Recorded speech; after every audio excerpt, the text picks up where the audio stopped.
She walked onto that set as a ballet dancer. She walked off as a legend. Come Drink With Me didn't just introduce martial arts cinema to a new era.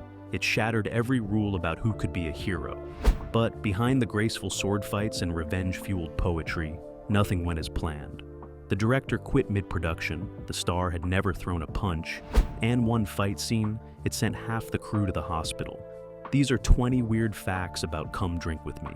And buried in the chaos, a 19-year-old girl who changed action cinema forever without ever wanting to be a fighter.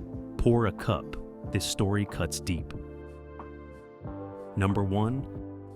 Chung Pei wasn't supposed to be an action star.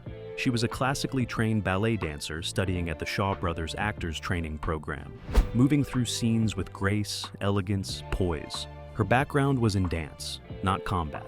She'd never studied martial arts, never trained in wushu, never even watched a kung fu film. When King Hu cast her as Golden Swallow, the studios were confused. They wanted someone with fighting experience, someone who could handle the physicality without extensive training. But Hu saw something else. He didn't need a fighter. He needed someone who could move like water, someone whose body understood rhythm and flow. Chung spent 3 months learning basic martial arts forms, wire work, and sword choreography from scratch. Every morning before sunrise, she trained. Every night after filming, she practiced. Her hands blistered, her legs cramped. She fell off wires so many times the crew lost count. But when the cameras rolled, she didn't look like someone faking it. She looked like she'd been born with a sword in her hand. And that's because King Hu didn't teach her to fight. He taught her to dance with weapons. The result was revolutionary, a female action hero who moved with balletic precision, turning violence into poetry. Chung Pei never wanted to be a martial artist, but she became the blueprint for every female action star who followed. Number 2. King Hu didn't just want to make another swordplay film. He wanted to create art. Before Come Drink With Me, wuxia films were stiff, theatrical, shot like stage plays with minimal camera movement. Hu changed everything. He studied Chinese opera, traditional painting, calligraphy. He watched how ink moved across rice paper and tried to recreate that flow in fight choreography. He positioned cameras at unusual angles, low to the ground, high above the action, creating compositions that looked like moving paintings. The studio hated it. They said audiences wouldn't understand. They wanted straightforward action, clear heroes and villains, simple camera work. Hu fought them on every frame. He insisted on longer takes, wider shots that showed the full body movements of his actors. He refused close-ups during fight scenes because he believed the beauty was in seeing the complete motion, not just faces reacting. The battles between Hu and the producers became legendary. They threatened to fire him. He threatened to walk. Multiple times, production shut down while they argued about artistic vision versus commercial viability. In the end, Hu won most of those battles, and what emerged wasn't just a kung fu movie. It was cinema that elevated the genre, proving martial arts films could be beautiful, poetic, sophisticated. Come Drink With Me didn't just entertain. It transformed what action cinema could be. Number 3. The film's most iconic character almost didn't exist. Drunken Cat, played by Yue Hua, was barely in the original script. He had maybe 3 scenes, a minor supporting role meant to provide comic relief, and disappear. But something happened during filming. King Hu watched Yue Hua improvise between takes, stumbling around the set in character, slurring his words, moving with that unpredictable drunk energy. And Hu realized he'd found gold. He started expanding the role on the fly, writing new scenes at night, handing them to Yue the next morning. The character grew from a throwaway comic bit into the philosophical heart of the film. A drunken beggar who's actually a legendary fighter in disguise. The studio panicked. They'd marketed the film around Golden Swallow, around Chung Pei's unprecedented role as a female action lead. Now, Hu was shifting focus, giving more screen time to a male character, diluting what made the film unique. But Hu understood balance. He wasn't replacing Golden Swallow. He was giving her an equal, a mentor figure who respected her skills while teaching her humility. The dynamic between them became the soul of the movie. 2 fighters, different styles, mutual respect. It worked because neither overshadowed the other. And Yue Hua's performance, that drunken swagger hiding deadly precision, it became so influential, it spawned an entire subgenre. Drunken boxing films owe their existence to a character who was supposed to be a footnote. Number 4. The costumes weren't just beautiful, they were dangerous. Designer Chow Chan insisted on authentic materials, heavy brocade silks, layered robes, ornate headdresses. Chung Pei Pei's golden swallow outfit weighed over 15 pounds, and that was before they added the sword. The fabric didn't breathe. Under studio lights, temperatures soared past 100 degrees Fahrenheit. Actors collapsed regularly from heat exhaustion. Chung filmed one extended fight sequence in full costume under hot lights for 6 hours straight. Midway through, she fainted. The crew carried her off set, revived her with cold water, and she insisted on continuing 20 minutes later. But the real danger came from the wire work. Those elaborate costumes caught on wires constantly. During one scene where Golden Swallow leaps onto a rooftop, Chung's sleeve snagged mid-flight. The wire kept pulling. She spun uncontrollably in the air, smashing into a wooden beam. The impact knocked her unconscious. When she woke up in the medical tent, the first thing she asked was whether they got the shot. They hadn't. So 2 days later, bruised ribs and all, she did it again. This time, the costume team cut strategic slits into the sleeves, hidden from camera but allowing the fabric to move freely. It worked, barely. But throughout filming, costumes ripped, headdresses fell, actors tripped over their own robes. What looked effortless on screen required constant danger management behind it. Because in 1966, safety wasn't the priority, the shot was. 您来这儿有什么公干？我在两江总督衙门。 Number 5. The film's signature in-fight sequence, the one that opens the movie with explosive energy, it almost killed someone. Not an actor, a crew member. The scene required elaborate wire work, breakaway furniture, carefully timed stunts with multiple fighters moving simultaneously in a confined space. They rehearsed for a week, everything was choreographed down to the second. But on the day of filming, something went wrong with the wire mechanism. During the take, one of the stunt performers got yanked upward too fast, too hard. The wire snapped. He came crashing down from 15 feet, straight through a wooden table that wasn't meant to break that way. The table splintered. A piece of wood shot across the set like a spear, missing the camera operator's head by inches, but slamming into a lighting technician's shoulder. Blood everywhere. The technician survived, but needed 40 stitches. Production shut down for 3 days while they investigated. The wire company blamed the stunt coordinator. The coordinator blamed the equipment. King Hu blamed everyone and demanded all new safety checks before any wire work continued. When they finally resumed, the energy on set had changed. Everyone was scared. You can actually feel it in the final film. That fight has a barely controlled chaos to it, a real danger that elevates the tension, because everyone involved knew they'd come within inches of tragedy. And sometimes, real fear creates the most visceral cinema. 弟，小姐怎么能恃强行凶，随便杀人？ Number 6. Shaw Brothers. Studio wanted to cut the final fight, not shorten it, eliminate it entirely. The climactic showdown between Golden Swallow and the villain Jade-Faced Tiger runs nearly 8 minutes, an eternity in 1966 action cinema. Executives watched the rough cut and panicked. Too long, they said. Audiences would get bored, the pacing would collapse. Cut it to 3 minutes, maximum 4. King Hu refused. He'd spent 2 weeks choreographing that sequence, another week filming it. The fight wasn't just action, it was the emotional culmination of Golden Swallow's journey. Every move had meaning, showed her growth, demonstrated what she'd learned. Cutting it would gut the film's heart. The studio threatened to take over the editing. Hu threatened to remove his name from the film. For a week, Come Drink With Me sat in limbo, neither side willing to compromise. Then someone had an idea. Test it. Screen the full version for a real audience and measure their response. The studio agreed. Confident audiences would prove them right. They held a secret preview screening at a small theater in Hong Kong. The final fight played in complete silence. Then applause. Then cheers. People stood up. The response was overwhelming. The studio executives sat in the back, stunned. The fight wasn't too long, it was perfect. Hu kept every frame, and that 8-minute climax became one of the most influential fight sequences in cinema history. Sometimes the longest route is the right one. Number 7. Chung Pei Pei cried after watching the finished film. Not from pride, from exhaustion and disappointment.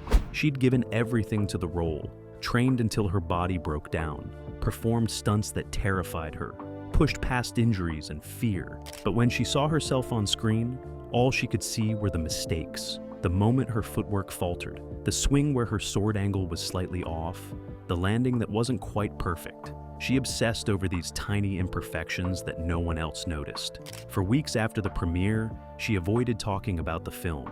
Journalists called her the new queen of martial arts cinema, and she smiled politely while feeling like a fraud. Because she knew the truth. She wasn't a martial artist. She was a dancer pretending to be one, held together by wire rigs and camera tricks, and the genius of King Hu's editing.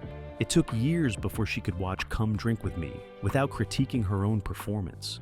And it wasn't until she saw younger actresses cite her as inspiration that Chung finally understood what she'd accomplished. She hadn't just performed a role, she'd created a template, proved that women could lead action films, that grace and power weren't contradictory. The film that made her famous was the same one she struggled to accept. But time has a way of clarifying legacy. And Cheng Pei-Pei's Golden Swallow endures not despite her self-doubt, but perhaps because of the humanity it reveals. Number 8. The film's score almost didn't happen. Shaw Brothers wanted to use library music, stock orchestral pieces they'd recycled through dozens of films. Cheap, efficient, good enough. King Hu said absolutely not. He wanted original compositions that matched the rhythm of his fight choreography, music that breathed with the action rather than just underlining it. The studio grudgingly approved a small budget for original music, then assigned a composer who'd never scored an action film before. His name was Chan Yung-yu, and he was terrified. He had 3 weeks to compose and record an entire film score. Most composers got 3 months.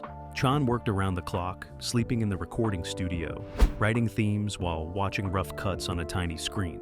He experimented with traditional Chinese instruments mixed with Western orchestration, trying to find a sound that felt both ancient and modern. The percussion became crucial, drums that matched the impact of punches, cymbals that accented sword strikes. He timed every musical beat to the choreography, creating what was essentially a violent dance score. When King Hu first heard it played against the footage, he smiled for the first time in weeks. The music didn't just support the action, it became part of it. Chan's score turned fight scenes into opera, elevated violence into rhythm. But the studio nearly destroyed his work. They wanted to lower the music in the mix, afraid it would overpower dialogue. Hu fought them again, and again he won. The score plays loud, present, undeniable, and it transformed how martial arts films approach music. Number 9. There's a reason the movie feels different from other Shaw Brothers productions. King Hu shot most of it outside the studio system. Officially, Come Drink With Me was a Shaw Brothers film, using their facilities, their actors, their money. But Hu couldn't stand the restrictions. The studio had rules about everything: shooting schedules, budget limits, approved camera angles. So Hu started sneaking out. He'd tell executives they were shooting interiors, then take his core crew and lead actors to locations outside Hong Kong. They filmed in mountains, forests, real inns and temples that Shaw Brothers would never have approved. No permits, no insurance, no safety protocols. Just a rogue director with a vision and a crew crazy enough to follow him. The studio found out, of course. Phone calls got heated, threats were made. But by the time executives discovered what Hu was doing, he'd already captured crucial sequences that made the film visually distinct. The outdoor locations gave Come Drink With Me a scope and authenticity that studio-bound productions couldn't match. You can see real wind moving through trees, actual sunlight creating shadows, authentic architectural details. Shaw Brothers was furious, but couldn't deny the results. The locations elevated the film beyond typical studio fare. King Hu's guerrilla filmmaking became part of his legend. He didn't break the rules because he was rebellious. He broke them because the rules were strangling his art. And sometimes, the best cinema happens when directors stop asking for permission. Number 10. The film's influence reached far beyond Hong Kong. In 1971, a young filmmaker named Quentin Tarantino watched Come Drink With Me on a grainy bootleg VHS tape. He was 8 years old, didn't understand the subtitles, couldn't follow the plot, but he was mesmerized by Golden Swallow, by the way she moved, by the way the camera loved her controlled violence. That image stayed with him. Decades later, when he created The Bride in Kill Bill, he wasn't just paying homage to Bruce Lee or samurai films. He was channeling Cheng Pei, channeling that moment in cinema when a female action hero proved she could carry a revenge narrative with nothing but skill and determination. Tarantino tracked down Ching and cast her in Kill Bill Volume 2 as Pai Mei's master. On set, he told her she was the reason The Bride existed. Without Golden Swallow, there would be no yellow tracksuit warrior. Chung was confused. She'd never thought of herself as influential, just an actress who'd done a job decades ago. But Tarantino made her understand. Come Drink With Me didn't just change Hong Kong cinema, it changed global cinema. Every female action hero since, from Michelle Yeoh to Uma Thurman to Charlize Theron, walks in Golden Swallow's footsteps. Sometimes revolution doesn't announce itself. Sometimes it arrives quietly, a ballet dancer with a sword, showing the world what's possible. Number 11. The bamboo forest fight wasn't supposed to be in the film at all. It was added during a production crisis when King Hu ran out of money. The budget was gone, but they still needed 3 more days of shooting to complete the story. Shaw Brothers refused to provide additional funding unless Hu agreed to cut scenes they deemed unnecessary. Instead, Hu made a deal with a local village elder who owned a bamboo grove outside the city. Free location access in exchange for hiring village residents as extras. No permits, no studio oversight, just pure desperation filmmaking. Hu brought his core crew and choreographed an entirely new sequence on location in one afternoon. The bamboo created natural vertical lines that framed the action beautifully. Sunlight filtered through the stalks in ways studio lighting could never replicate.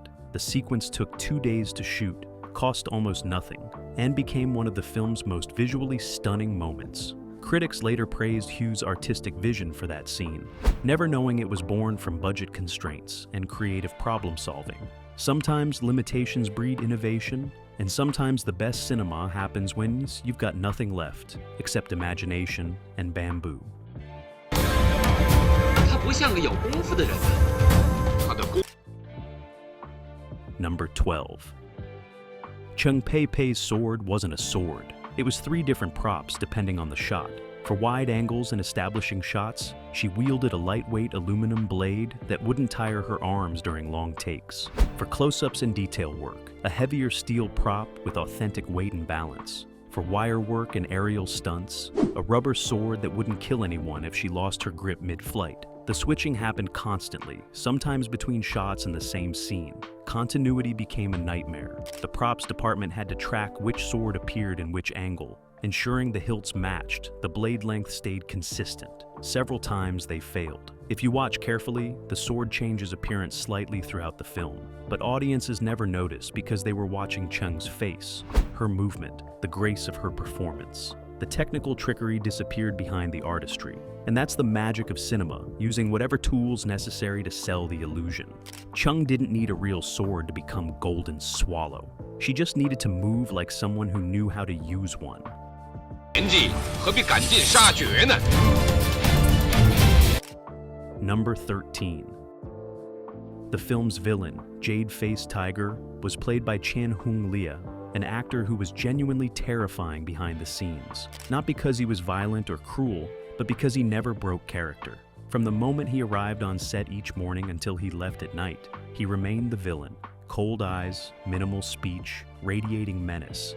The crew started avoiding him during breaks. Cheng Pei admitted years later that she was genuinely intimidated during their scenes together, which actually helped her performance. She wasn't acting scared. She was reacting to real discomfort. Chen maintained this intensity throughout the entire production, never explaining why, never acknowledging the psychological toll it took on everyone around him. When filming wrapped, he finally broke character at the wrap party, smiling and laughing like a different person entirely. Someone asked why he'd stayed in character for months. His answer was simple: if I don't believe I'm dangerous, why would the audience? That commitment, that refusal to let reality intrude on his characterization, created one of martial arts cinema's most memorable villains. Sometimes great performances require sacrifice, even if that sacrifice is comfort and human connection.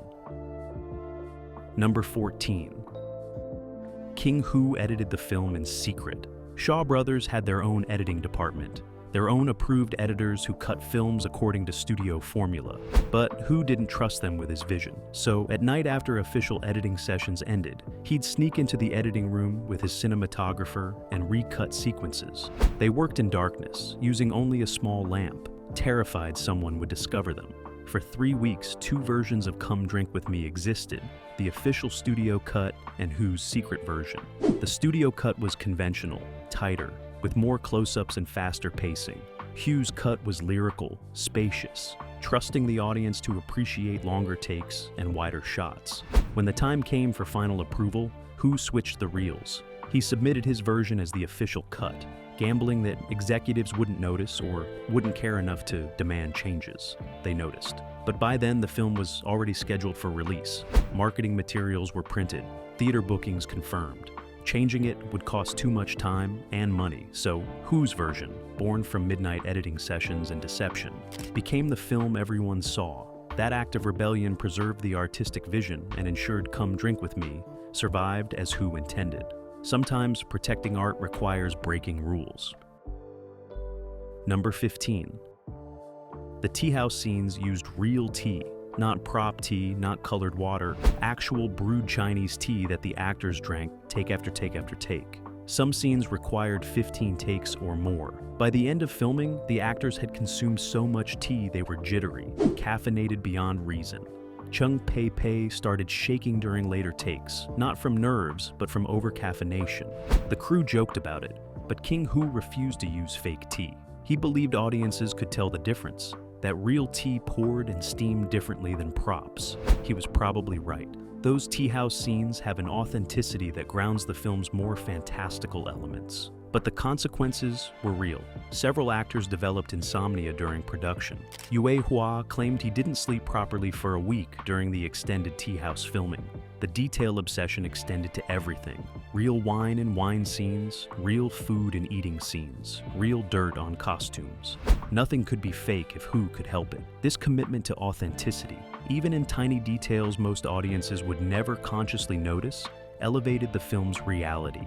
Every element reinforced the world they were building, and apparently, that world ran on excessive amounts of tea.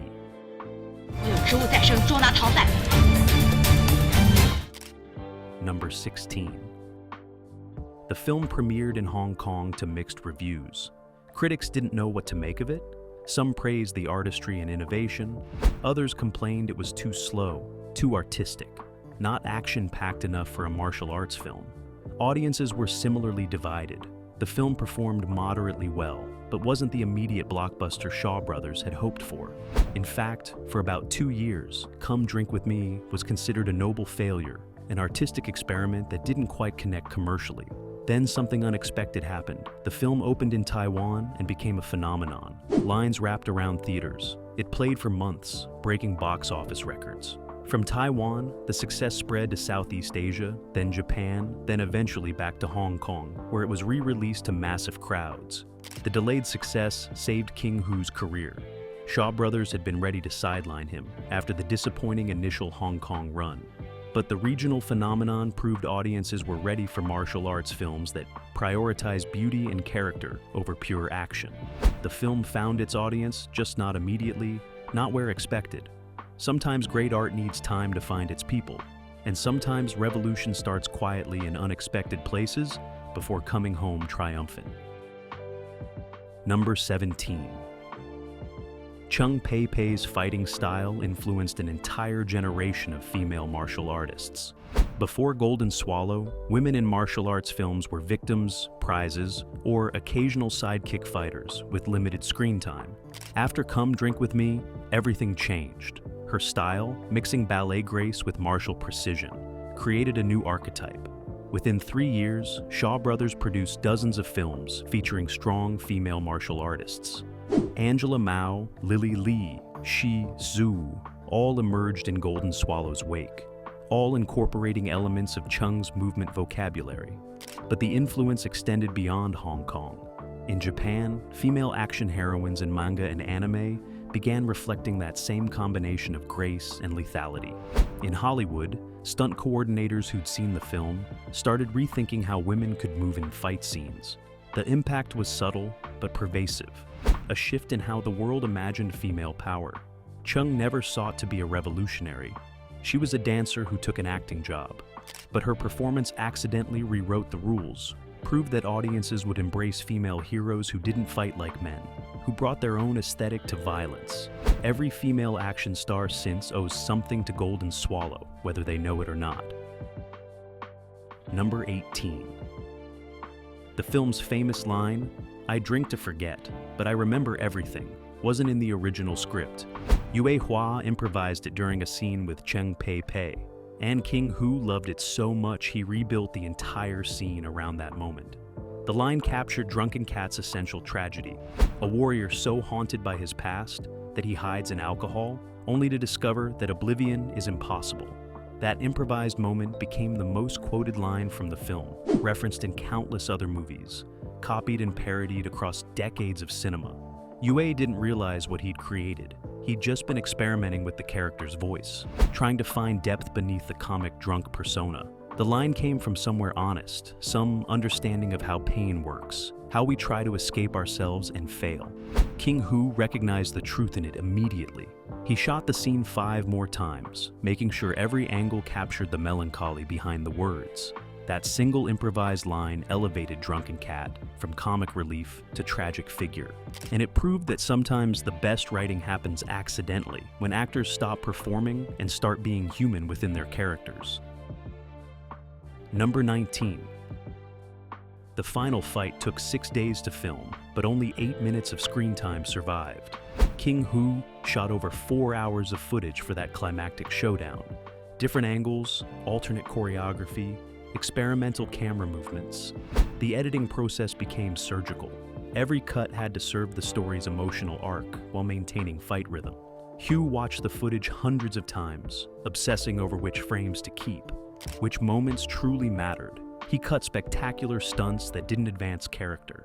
He eliminated beautiful shots that disrupted pacing. The deleted footage still exists somewhere in Shaw Brothers' archives, a phantom film of might-have-beens. Some crew members who saw the original cut claim it was even better than the released version, more experimental, more daring. But who understood that great editing is murder? You kill your darlings, sacrifice brilliant moments for the greater whole. Those 8 minutes that survived represent dozens of hours of filmmaking, distilled to pure essence. Every second earned its place, and the sequence works because of what's not there as much as what is. Sometimes perfection requires ruthless elimination. Number 20. Come Drink With Me changed King Hu's life and then broke his relationship with Shaw Brothers forever. After the film's delayed but massive success, he became hot property. The studio offered him a multi-picture deal with complete creative control, unprecedented money, everything a director could want. But Hu said no. He'd seen how the system worked. The compromises required, the battles over every artistic choice, the way commerce slowly strangled vision.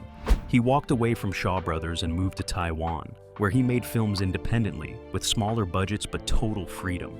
The decision shocked the industry. Directors didn't turn down Shaw Brothers, but Hu understood something crucial. Success without artistic integrity is just expensive failure. His Taiwan films, made outside the system, became even more influential than Come Drink With Me. He proved you didn't need studio backing to make great cinema. That independence came with costs. Less money, harder production conditions, constant financial uncertainty. But his films remained uncompromised, purely his vision. King Hu spent his career choosing art over comfort, and cinema is richer for it. Bonus fact. In 2000, Ang Lee was preparing Crouching Tiger, Hidden Dragon when he watched Come Drink With Me for research. He'd seen it before, but never studied it as a filmmaker. This time, he noticed something that changed his entire approach. The film's power came from restraint, from what wasn't shown, from emotional complexity beneath physical action. Lee reached out to Cheng Pei Pei and cast her as Jade Fox, the villain in his film. On set, he told her she was the bridge between classic wuxia and modern martial arts cinema. Chung played a poisoner and mentor, a twisted mirror of Golden Swallow's heroism.